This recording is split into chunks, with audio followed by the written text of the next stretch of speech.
En general, ¿cuáles son los que se rompen más? Supraespinoso y subescapular. El redondo y el infra nosotros no hacemos mucho caso. Salvo que esté un rato, pero no es lo normal, no es lo habitual. El bíceps va por otro lado, la porción larga del bíceps va por otro lado, no forma parte del manguito del sí. Como hemos tenido algún problemilla con cómo funciona el manguito, hemos puesto un vídeo que es bastante gráfico, ¿vale? Ahí tenemos el redondo menor, el infraespinoso, que ellos ayudan, ¿vale?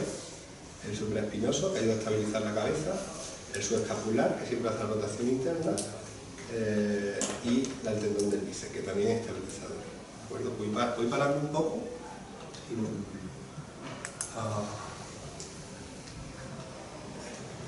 El bíceps, fijaros que se inserta justo dentro de la columna, ¿de acuerdo? Pero no forma parte del manguito.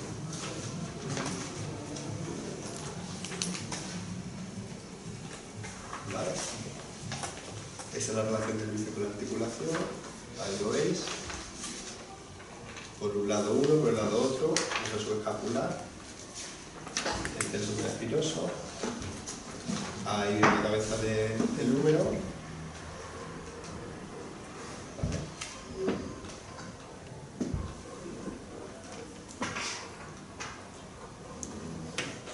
Mucho más fácil así, ¿verdad? Sencillo. El subescapular, hablamos antes, el que hacía rotación interna, está justo bajo la escápula y está la disección del subescapular.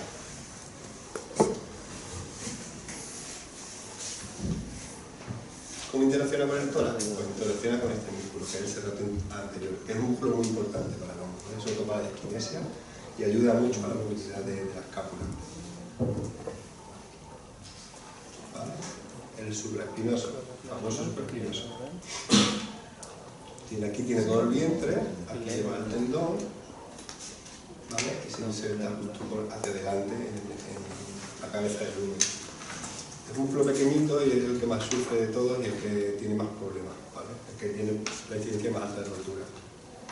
Tiene su bolsa sinovial, tiene sus dos bolsas, en fin, son ligamentos, ¿de acuerdo? Que estabilizan la articulación.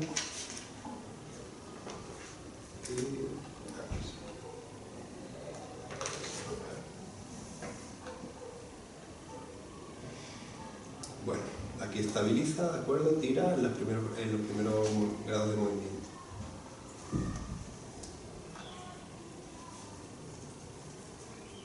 ¿Vale? Tenemos un supraespinoso, es todo lo mismo, ¿vale? Las pulsas, el ligamento coracoacromial, el subescapular, el bíceps que viene por aquí, luego el infraespinoso y el redondo menor.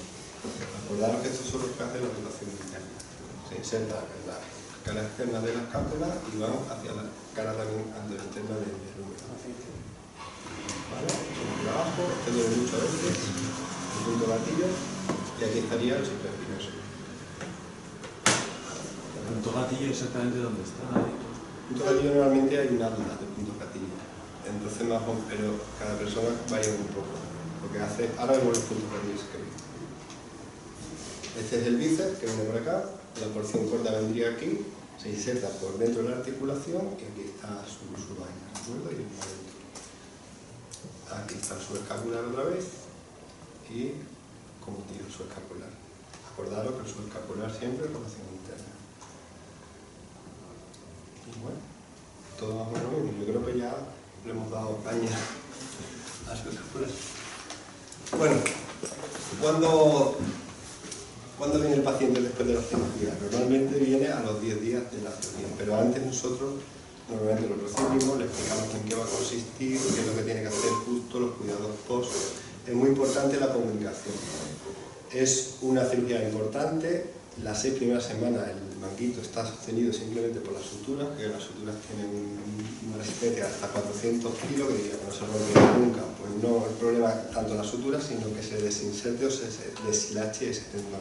Entonces, tenemos que ser muy cuidadosos, pero muy cuidadosos. Es una recuperación delicada y difícil, no tanto por la técnica en sí, sino por ser un poco precavidos, ¿vale? El paciente tiene que colaborar. En general, en la primera fase, el paciente no tiene que hacer nada activo. Bueno, en general no tiene que hacer nada activo. Entonces, o el paciente se relaja o siempre está tirando el manguito. Si está tirando el manguito, puede romper esa sutura que se ha reparado quirúrgicamente. Buenas conductas, pues no fumar, no beber, tener una vida más o menos ordenada, porque cuando tenemos un paciente, hay pacientes de todo tipo. Hay pacientes que son muy valientes, hay pacientes que son poco valientes, hay pacientes que son pasivos, hay pacientes que son muy activos. Entonces, las conductas y su vida diaria es muy importante para nosotros, porque muchas veces el éxito de nuestro caso depende de lo que haga el paciente en esta fase de recuperación. No fumar. Esto es muy importante, lo repetimos mucho. Fumar afecta a la reparación del manguito y a la cicatrización de ese tendón que está suturado, ¿vale? El dolor. ¿De qué manera afecta? Porque no cicatriza lo bien que debería, ni tan rápido. O sea, no tiene una vascularización tan normal que cuando una persona no fuma. Básicamente lo que estás haciendo es meter tóxico en tu cuerpo. El tóxico en tu cuerpo lo que hace es que todo funcione peor. Si tú tienes que reparar una zona y esa sangre que llega no tiene los nutrientes necesarios, no tiene más tóxico de la cuenta, pues esa zona no regenera igual que un paciente que tenga unos hábitos de vida mucho más saludables. Bueno, el dolor es muy importante. Nosotros normalmente Emilio le receta un antiinflamatorio antes de la cirugía, ¿vale? Se le hace un bloqueo es llegar con la aguja y un ecógrafo al nervio que inerva toda la zona y poner anestésico para que le dure durante un tiempo, ¿de acuerdo? Para que el postoperatorio sea lo menos doloroso posible. Y luego normalmente se le pone una bomba con analgesia en el hospital y luego en su casa normalmente con un Taldiar, que no se sabe lo que es, son analgésicos taldianos. ¿Por qué insistimos tanto en el dolor? Porque está demostrado que cuando la reacción postoperatoria es más dolorosa, la recuperación es peor. Y el riesgo de hombro congelado es mucho más. Y un hombro congelado después de una reparación de manguito llevaría a 2 cirugías, 2 por 1. ¿Vale? Y eso, analgésicos siempre y nunca antiinflamatorios. Porque también afecta a la reparación, pasa igual que con el ojo. ¿Y alguna ortesis? No. Ahora. Para el control del dolor, ¿qué utilizamos? Pues la crioterapia, ¿vale? Podemos hacerlo de varias maneras. Nosotros usamos siempre CrioCaf. ¿Por qué? Porque hacemos también otro 2x1. Tenemos aquí el cabestrillo y esto es una bolsa conectada a un manguito, ¿vale? Y aquí en la bombona tenemos agua y hielo. Conectamos este manguito con este manguito, lo subimos por encima del hombro, se llena de agua fría, ¿vale? Desconectamos el manguito y cuando necesitamos agua fría lo volvemos a conectar, bajamos, por efecto de la gravedad se mezcla con el agua fría, volvemos a subir y tenemos siempre un frío constante. ¿Que no tenemos un CrioCaf? Porque lo que hacemos es utilizar una bolsa de hielo, una bolsa de gel o otro sistema. Este es mucho mejor porque evitamos quemaduras. La gente a veces te dice, póngase mucho hielo, y la gente te hace mucho caso y al final tiene una quemadura. Tampoco es el correcto, ¿de acuerdo? El CrioCaf es un sistema que a nosotros nos ayuda mucho, que el paciente lo entiende bien, los familiares lo entienden bien y la verdad es que está un poco bien. Lo que utilizamos, no es que me preguntabas tú antes, ¿no? Utilizamos un cabestrillo, 6 semanas, a veces 8 semanas. En cuenta que los tiempos son un poco orientativos, no son matemáticos. Entonces, depende de lo que haya visto Emilio en el quirófano, pues la recomendación será de 6, 8 o incluso, si no vemos claro, un poquito más. A lo mejor se ha podido reparar bien, a lo mejor se ha podido reparar completo, a lo mejor se ha puesto sobre una arcón en vez de 3, no sé, pueden ocurrir 1000 cosas en la cirugía. Debe colocarse con una almohadilla separadora de 20 grados en ABD, ¿vale? y 40 grados de rotación interna. Lo tienen que tener 24 horas al día. Esto quiere decir que duermen con él, comen con él, se sientan con él y la siesta con él también. O sea, durante 6 o 8 semanas. Es un poco coñazo para el paciente. ¿Vale? ¿Cuándo lo quitamos? Lo quitamos simplemente en la ducha, porque no se va a duchar con el cabestrillo, y cuando van al fisio.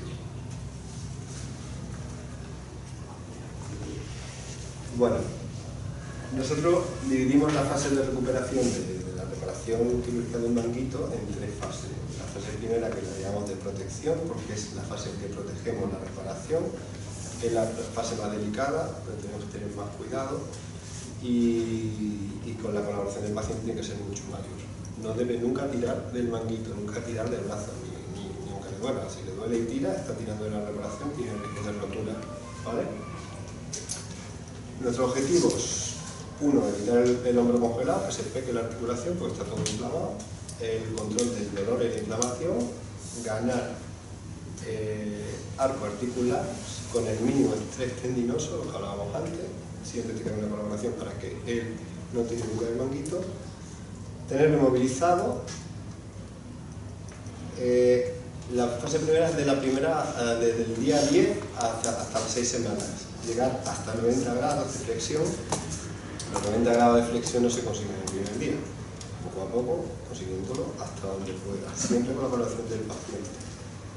Rotación externa, depende si está suturado el subescapular, normalmente nosotros no movemos rotación externa, por el riesgo a rotura, pues ya he explicado Emilio que es bastante más complejo repararlo y entonces nos ocupamos un poquito más y entonces dejamos una inmovilización. Y la rotación interna hasta el pecho, pero prácticamente te lo da porque como llevas el cabestrillo estás en esa posición. Esta fase hay autores que se la saltan y no lo vuelven. Los resultados más o menos son los mismos si empezamos a trabajar con ellos en esta fase que si empezamos en la segunda fase. ¿Qué es lo que hemos decidido nosotros hacerlo y por qué? Pues 1, porque controlamos el dolor del paciente. 2, y muy importante, la información, porque el paciente tiene mucho miedo. Y 3, porque que pensamos, y nos está demostrado, que el riesgo de hombro congelado es menor, ¿vale? Y nos va bastante bien así. También es verdad que hay que saberlo hacer y hay que saberlo controlar, que no es sencillo. Bueno, lo que hemos utilizado, lo que vamos a hacer en el tratamiento, pues la crioterapia, lo hemos visto. ROM es balance pasivo, balance articular, ¿vale? Pasivo. Enseñamos a realizar péndulos. Los péndulos son bastante sencillos, lo tiene que hacer el paciente en su casa. Le pedimos al paciente que sin tensión en el hombro, incline su cuerpo hacia adelante, con la fuerza de la gravedad cae perpendicular al suelo y moviendo el cuerpo conseguimos mover un poco el hombro, ¿vale? Esto está recién operado, es decir, son 10 días después de operarte. No es tan fácil como cuando lo vemos en una persona sana. La otra opción que tenemos es hacerlo sobre un plano. Apoyamos la mano y movemos el cuerpo, pero es un poquito más complicado. También nos sirve para enseñar las actividades de la vida diaria a ducharse. Como no pueden moverse, cuando una persona se ducha, lo que hacemos más o menos es dejarle que dejen caer el brazo sin ningún tipo de control, se echen hacia adelante y se limpian la zona de la axila. Porque tanto tiempo con el cabestrillo se puede macerar, puede tener heridas, puede tener hongos, es bueno que tener una buena higiene de esa zona. ¿De acuerdo? Importante hacer el trabajo activo de codo, porque el codo no está operado, pero sí está inmovilizado, y cuando tú inmovilizas una articulación que no tiene nada, pierde movilidad, tiende a la anquilosis, ¿vale? Pero los dedos, las manos y el codo le tenemos que enseñar a que se lo movilice, o se lo movilizamos nosotros, que es la opción. Yo normalmente se lo enseño y luego lo movilizo, porque no me fío de que el paciente lo haga o no lo haga. Y cuando esté un poquito mejor el dolor menor es hacer un poco de mover los trapecios y un poco los aductores de escápula, ¿vale? Los romboides, el trapecio medio y todo eso. Sobre todo para que vaya ya construyendo un poquito y para que esa posición tan incómoda del cabestrillo se relaje un poco al trabajar los aductores de escápula y los trapecios. Vestirse, otra cosa importante en la actividad de la vida diaria, vestirse. Como no podemos mover el hombro, es muy difícil vestirse. Entonces, normalmente, como se viste uno, coge una camiseta, mete la mano por aquí, la cabeza por aquí y el brazo por aquí, porque no podéis hacer esto, o no podéis hacer esto. Entonces hay que enseñarlo también porque la mayoría de los pacientes no saben y vienen con el cabestrillo por fuera, con el vestido, con un mantito por encima, como por tan dramática, como esa guarda. Y ¿qué le mandamos? Trabajo cardiovascular, el único que le podemos mandar es caminar, una bicicleta estática, no hacemos ningún tipo de preceptivo y le enseñamos a tener independencia en esa actividad de la vida diaria, como hemos hablado antes. Cuando el paciente está dolorido, está recién operado y tiene tanto miedo, para los que están alrededor suyo un coñazo. Un coñazo importante. Y algunos lo aguantan bien, otros lo aguantan tan bien, pero lo ideal es que el paciente sepa servirse por sí mismo, es decir, no tenga que vivir solo, y tenga que enseñar igualmente. Pero bueno, que son normalmente un paciente demandante. Tenemos que intentar que no lo siga tanto. En la fase 2, pues la fase 2 ya aquí retiramos el cabestrillo, tenemos un objetivo de movilidad un poquito más ambicioso, ¿vale? Los 135 165 grados de flexión, los 135 155 de ABD, que en realidad no son reales porque nosotros hacemos una ABD de 90, lo demás lo compensamos con la escápula y un poco con la columna auricular. La rotación externa no, todavía, ¿vale? Y la rotación interna tampoco, ¿no? Trabajamos el estructura numeral un poco y no realizamos ejercicio de fuerza. Fijaros, llevamos ya 6 semanas o 12 semanas y no realizamos ningún ejercicio de fuerza. Esto es muy importante. ¿Cómo lo hacemos? Pues hacemos munición pasiva, le quitamos el cabestrillo, no metemos electro, si lo metemos ya en la última fase, ¿vale? Y iniciamos el activo solo en actividades de la vida diaria, pero no es un activo en realidad, es más o menos casi autopasivo, ¿vale? Interesante que no tire, ¿vale? Nunca resistido. ¿Por qué? Aquí el riesgo de rotura ya no es tan grande porque a las 6 semanas el tendón cicatriza, pero si le damos carga, el tendón se queja, se inflama, duele, posibilidades de hongo congelado, ¿vale? Entonces, o si se inflama mucho de poderse degenerar y poderse romper, pero bueno, tiene menos riesgo que la primera fase. Mucho cuidado también. Entonces, tenemos a veces muchos problemas cuando los mandamos fuera a los monitos reparados, en que el paciente está muy bien en esta fase y el terapeuta, el físico, lo que sea, lo ve bien y dice, coño, obviamente un poco más. Eso todo tenemos la tentación, para acelerar el proceso a todo el mundo le gusta, lo normal es que se fracase y que vayamos para atrás, y por intentar ganar una semana que perdamos 3. Entonces, en esta en particular, y vuelvo a insistir, es muy importante no colarse, de verdad, 3 meses mínimo, ¿vale? 12 semanas. Los preceptivos, ahora vemos los ejercicios de nivel 1 y las actividades de la vida diaria, pues mejora un poquito, aquí el cabestillo pues ya puede hacer más cositas, pues, móviles, no sé qué, muchas más cosas, ¿vale? Y las actividades cardiovasculares, todas las sedentarias, caminar, bicicleta estática, coger bicicleta, nada de eso. Y en la fase tercera, que aquí viene de la 12 a la 22, muchas veces la 16, y la reparación ha sido importante en la semana 16, son 4 meses, y a partir de los 4 meses cuando empezamos a potenciar. Termina de ganar la movilidad, ganamos pasiva y activamente esa movilidad, ganamos la fuerza, un balance muscular entre 4 y 5, porque la siguiente fase ya sería la readaptación, ya que todos soy licenciado en actividades físicas del deporte, y un trabajo proprioceptivo mucho más importante. Esta última fase es la fase realmente de la primera readaptación a un hombro normal, ¿vale? ¿Vale? Pues ya lo hemos visto, utilizamos movilizaciones activas y pasivas, gomas, bíceps, tríceps, base inestable, facilitación neuromuscular proprioceptiva, el tipo de técnica que usamos nosotros, actividades de la vida diaria, las que tolere, y todavía no hacemos actividad deportiva. O sea que si a usted le gusta coger la moto, no puede hacerlo, si le gusta coger la bici, no puede hacerlo. Entonces, siempre que en la primera fase vamos a progresar, tenemos que valorar si hay dolor. Si hay dolor, nos quedamos donde estamos. Nunca progresamos. Pero esto es la norma más importante de aquí. Aunque estemos en las 12 semanas y si hay dolor, no progresamos. Tenemos que tener paciencia, no pasa nada. ¿Vale? Ganamos la flexión, la rotación externa, la rotación interna. En este caso no se hace ni rotación interna ni rotación externa, ¿vale? Y la área de 25. Estos son los ejercicios de Coleman, que lo he explicado un poquillo antes, ¿vale? Esta chica era tenista. Movilizamos, en este caso estoy yo, movilizando manos, codos y dedos, le enseñamos bien cómo debe hacerlo en su casa. No hacemos rotación externa, no hacemos rotación interna, y la aducción, en realidad llegamos cuando duela, cuando el paciente tolere, y nunca pasamos de lo que tenemos previsto en esta primera fase, aunque el paciente esté bien, ¿vale? Levantamos los ejercicios de escápula, que es cuando básicamente juntan las dos escápulas, y aquí lo que tenemos es coger los hombros, que es como yo lo entiendo perfectamente, ¿vale? Ni ponemos isométrico ni electroestimulación. ¿Vale? En la fase 2 ya empezamos a hacer ejercicio activo asistido. Hemos retirado ya el cabestrillo y empezamos a hacer poleas. Las poleas se le pueden mandar en su casa perfectamente. Hay unos kits que se compran, que están muy bien, y hacemos el autopasivo. También hacemos autopasivo que ellos pueden realizar. Nunca movimientos de aceleración del hombro, nunca coger peso, nunca trabajar resistidamente, ¿vale? En esta fase básicamente el paciente está como en la primera pero sin cabestrillo, con el brazo colgando.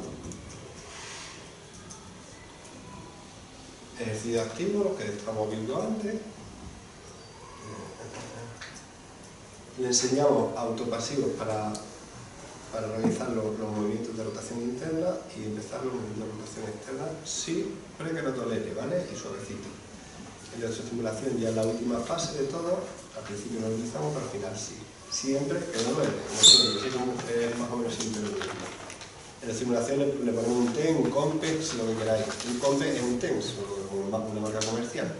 Lo que pasa es que le varía un poquito la frecuencia, la intensidad y todo eso, y entonces te pone pues, cadenamiento, potenciación, super, potenciación no sé cuánto, pero al final viene a ser lo mismo, ¿vale? ¿Cómo se hace el isométrico? Cuando viene la contracción de la maquinita, le pedimos al paciente que también contraiga la musculatura, entonces vamos ganando un poquito más. El ejercicio propioceptivo en la última fase ya sencillo, si lo veis el paciente está de pie, simplemente apoya en una base estable, la mano, el codo, algo muy sencillo. Y la tercera fase ya es cuando empezamos el trabajo activo, ¿vale? La pauta general es que todo es semi-progresivo y que mejor aumentar repeticiones que carga de trabajo. ¿Por qué? Porque el tendón no está adaptado. Entonces tenemos que seguir moviendo muy despacio, ¿vale? Siempre lo hacemos en cadena cerrada y nunca en cadena abierta hasta ya la última fase de la adaptación. Cadena cerrada, sabéis que los dos extremos están unidos juntos. Esto si fuera una pesa sería cadena abierta y esto si fuera una goma sería cadena cerrada. Pongo más tonalidad al suelo y un brazo a la goma. ¿Cuál es la ventaja de cadena abierta a cadena cerrada? Pues que en cadena cerrada no hay oscilaciones, el tendón sufre mucho menos, y en la cadena cerrada hay muchas menos oscilaciones y el tendón sufre menos. No sé si lo he dicho bien o me equivoco un poco, pero no, lo he entendido bien. Ejercicios con gomas muy sencillos. La flexión, siempre que nosotros trabajamos la flexión, la hacemos en un ángulo de 30 grados y subimos más de 45. No solemos hacer más por el tema de acromion y si tenemos el tema con el choque y el vídeo. La ABD la hacemos hasta 45 grados y Emilio casi que nunca quiere que hagamos la ABD. Yo insisto, pero él insiste también. Extensión, con el brazo extendido, con los codos doblados y una rotación interna, ¿vale? La rotación interna hasta el cuerpo, tampoco hay que forzar mucho la rotación interna para no sobrecargar el subescapular. Aquí hacemos un excéntrico de bíceps, ya un poquito más duro. El excéntrico de bíceps es difícil de que se lo aprendan y difícil de hacerlo. Ejercicio de push, ¿vale? Y luego ya en la última fase, cuando está todo, hacemos pulsiones, flexiones, todo tipo de ejercicios, ¿vale? Ejercicio propioceptivo de mucha dificultad, ¿vale? Esta chica hacía de todo, decía una pasada. Y luego la última fase, que ya es que haga ya trabajo de verdad, como cualquier persona normal. En mi opinión, en esta fase, yo antes de hacer esto, lo mandaría a un relajador. Hemos estado hablando con alguien y nosotros normalmente mandamos a los pacientes, dependiendo del perfil del paciente, si es una señora mayor que no lo va a hacer para la vida diaria, no hace falta. Pero si es deportista, o le gusta el deporte, o al técnico, lo que hay que hacer es ponerle al redactador le pone un plan específico para potenciar. Con los que trabajamos nosotros, más o menos qué es lo que hacen, primero la tensionografía y ven qué músculo es el que está más fuerte, cuál es el que está más débil y trabajan en específico sobre ellos. Se trabaja mucho también con polea cónica para trabajar concéntrico-excéntrico. Trabajan mucho lo que es el core, importantísimo para el hombro y para el manguito. Un paciente que te suba hasta aquí, tú le dices que aprieta bien la barriga y estabiliza bien el core y es capaz de subirte 30 grados más. Entonces, enseñar a trabajar todo el cuerpo es súper importante, que no es nuestra misión, es misión vuestra en realidad. Entonces a nosotros nos ayuda, por lo menos a mí, me ayuda un montón, porque yo soy clínico y después de la fase clínica de la fase funcional, y la fase funcional es buena. Y ahí es donde está nuestro campo. Hacíamos la tensiografía, veíamos que músculos estaban más débiles, cuáles estaban más fuertes, y trabajaban siempre mucho el lado contralateral. Eso se centra también mucho esto en la forma de trabajar. Luego utilizan ya perturbaciones en última fase y mucho trabajo propioceptivo. Y luego ya pues cada propia de su deporte.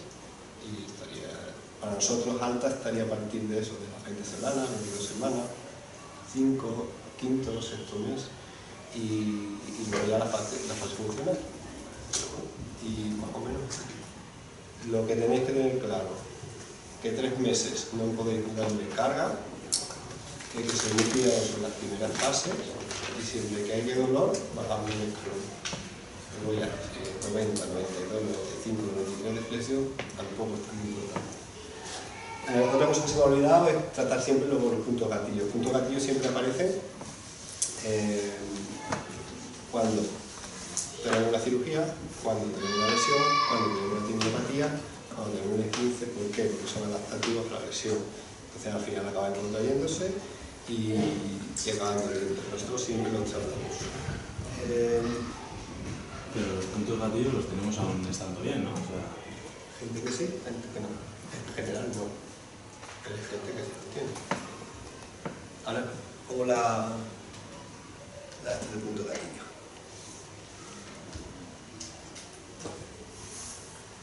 Bueno, punto gatillo, ¿vale? ¿Qué es un punto gatillo? Porque todo el mundo habla del punto gatillo y al final un nódulo, una contractura, pues un punto hiperirritable, ¿vale? Lo típico es decir, yo me toco aquí, ¿qué zona me duele? ¿Vale? En el músculo, ¿vale? Que se asocia a un nódulo palpable hipersensible. Eso quiere decir que en ese punto, cuando tú tocas, te provoca dolor y dolor irradiado. ¿Vale? Tiene un síndrome alrededor. Esto sería el punto gatillo y esto sería todo el síndrome que provoca el punto gatillo. ¿Vale?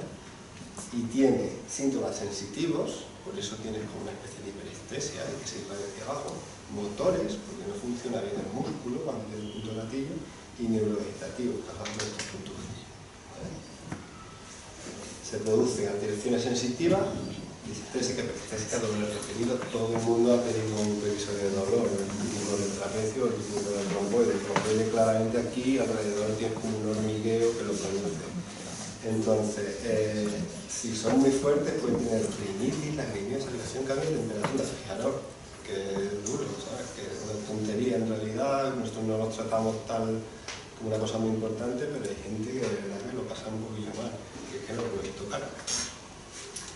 Y las características son que es hiperirritable, ¿vale? Que eso lo hemos visto antes, que está a un nódulo palpable dentro de una banda tensa. O sea, que el punto gatillo siempre tiene la característica de que hay una banda que está tensa y dentro de la banda hay un punto que es muy doloroso.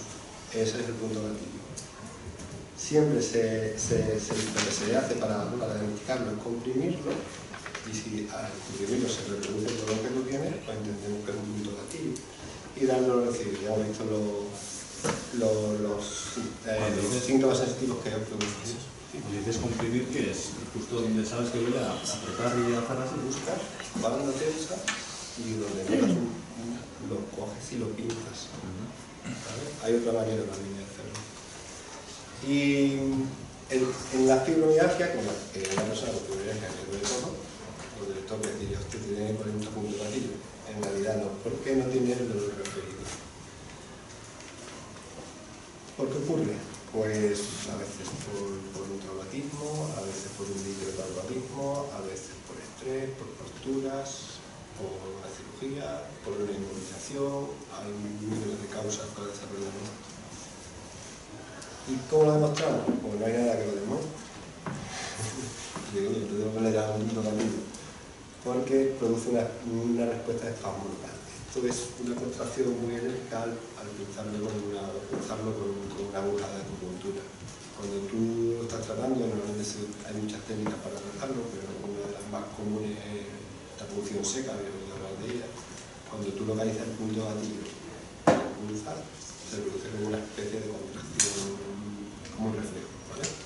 Y entonces eso lo llamamos nosotros respuesta de espasmo local. Entonces, ¿cómo lo diagnosticamos? Pues lo que es la historia, la exploración, dónde te duele, dónde se estimularia, buscando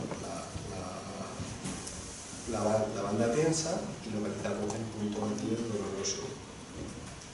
Obviamente ya he dicho, se cogen pinzas, obviamente en pinzas, pero hay muchas veces que el músculo no se puede coger en pinzas, pero el glúteo no puede coger en pinzas.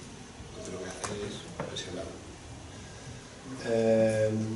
Esas son las características clínicas del dolor miofascial, que ya sabes cuando empezó y fue causa después de algún tipo de traumatismo, que el patrón siempre es más o menos el mismo, que limita la amplitud articular. Esto quiere decir que si yo tengo el trapecio izquierdo con una banda tensa y un punto de gatillo, si quiero hacer una inclinación derecha, está limitado con respecto a la izquierda, ¿vale?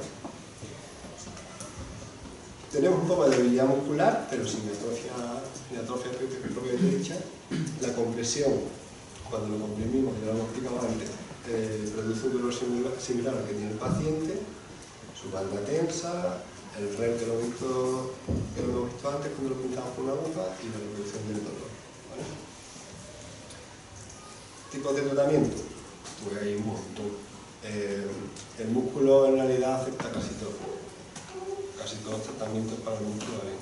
Desde el masaje clásico, masaje de tibias, esto es de Cylon, que es como lo describieron ellos, es como quitarlo, pero yo nunca lo uso, no lo he aprendido, pero nunca lo he hecho 2 o 3 veces, pero no, a mí no me gusta.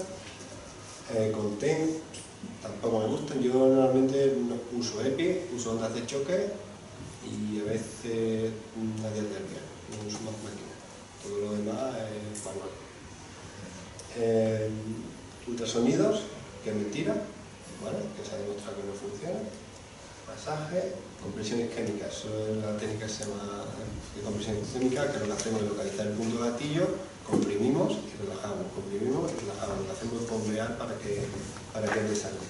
Porque dicen que hay una teoría de que hay un déficit de energía al tener la contracción. Cuando tiene el punto de gatillo, la sangre que llega no es la suficiente y la sangre de retorno ya tóxica no es lo suficiente el intercambio de sangre. Entonces se produce un déficit energético. Eso funcionaría lo más superficial, ¿no? ¿El qué? La compresión. Sí, yo tampoco lo utilizo. ¿Cuántas veces se hace? ¿El qué? La compresión isquémica, la de comprimir y relajar. Pues hasta que notes que se relaja. Eso es, cuando se relaja. Pero en general la tendencia es que la gente utiliza función seca. EPI también lo utiliza mucha gente. Y ondas radiales. ¿El Y luego, ultrasonido? ¿Por qué? porque el ultrasonido se ha demostrado que no funciona. Pero para qué. Para nada. Yo tengo una lucha con un oficio porque dicen que no, sí, no funciona, pero es que hay evidencia de que no funciona. Mucha evidencia, no unidad. Hay evidencia que funciona el láser, hay evidencia que funciona la EPI, hay evidencia que funciona las ondas de choque. La diatermia no he encontrado nada, los TENS he encontrado algo de que no funciona. Pero para venderlos habría evidencias también de que funcionaban, ¿no? ¿Y quién fue el entonces? Depende para qué, ¿no? Vaya crack, que Por Dios eso te estoy diciendo que para qué no funciona. Pruébate sacar un estudio que es la mejor leche del mundo. Me ha dado ultrasonido 15 años de ultrasonido. Yo lo doy, El beneficio de un ultrasonido, ¿no? Yo sé que esto causa controversia porque tanto tiempo haciendo lo mismo para nada, pero es que Como que tal queda como... es verdad, pero es verdad. También se hacía cronoplastia porque se pensaba que era lo mejor y luego se ha demostrado que no es lo mejor. Y una hernia discal se operaba sí o sí y se demostraba a los 2 años más o menos la operada y no operada están igual. ¿Por qué lo hacías? Porque a lo mejor que sabía hacerlo. Yo no he nacido aprendido, lo voy aprendiendo y desarrollando no. Y luego las de tratamiento invasivas que pueden ser corticoides, toxinas botulínicas, anestésicos locales. Verás, esto ya es muy duro para un punto gatillo. En general con la punción seca sobra. ¿Vale? Yo normalmente utilizo punción seca. Punción seca, luego manipulo un poco y ya está. La función seca solo lo pueden hacer fisios, ¿no? Los cines no. Teóricamente. Los fisios no pueden diagnosticar. Yo utilizo un ecógrafo. ¿Y qué hacerlo? Yo lo utilizo todos los días. Pero Mira, yo no utilizo la diagnosticar. Yo si me vea, no me ha gustado esto, echar un vistazo. Yo tengo la suerte de trabajar con un médico. Entonces eso ayuda mucho porque siempre estás protegido. El problema es que tú estés solo y diagnostiques algo y no seas lo que es y tengas un gran problema. Porque no son tus competencias, como yo sé, si el maestro de lengua quiere el inglés, cada uno tiene que saber su parcela y en su parcela pues lo es posible. Es sencillo. Yo tampoco me meto en redactar. Como un físico de poner el tema de las gomas, no sé qué, excéntrico, no sé cuántos goles. ¿Vale? Lo podría hacer, no me podría preparar, pero yo es que veo que no es mi sitio y creo que hay personas que lo hacen mucho mejor que yo. Y las ondas de choque, que si no da tiempo los veremos y os explicaremos más o menos cómo son, que son radiales, que son las que usamos en nuestro oficio, entre 2 patrobales, la frecuencia, los disparos, colocar al paciente y lo trata. La onda de choque básicamente lo que hace es un barrido sobre todo el músculo e incide en los puntos gatillos. Yo normalmente marco con un bolígrafo donde tiene los puntos gatillos y ahí incido mucho. Y luego lo que he dicho, hay una de todos los puntos gatillos, casi todo el mundo coincide. Es decir, a todo el mundo duele más o menos en el mismo sitio, aunque no es exactamente, geográficamente perfecto. ¿Vale? Y bueno, ¿cómo se trata? En este caso es con las de choque. Se localiza el punto gatillo, se trata con las ondas de choque sobre la zona, pero da igual, que ondas de choque podríamos utilizar punción seca, podríamos hacer compresión o relajación, podríamos hacer lo que queramos. Una vez que lo hemos tratado, debe de desaparecer el dolor o debe disminuir, ¿vale? Porque hemos disuelto ese punto gatillo.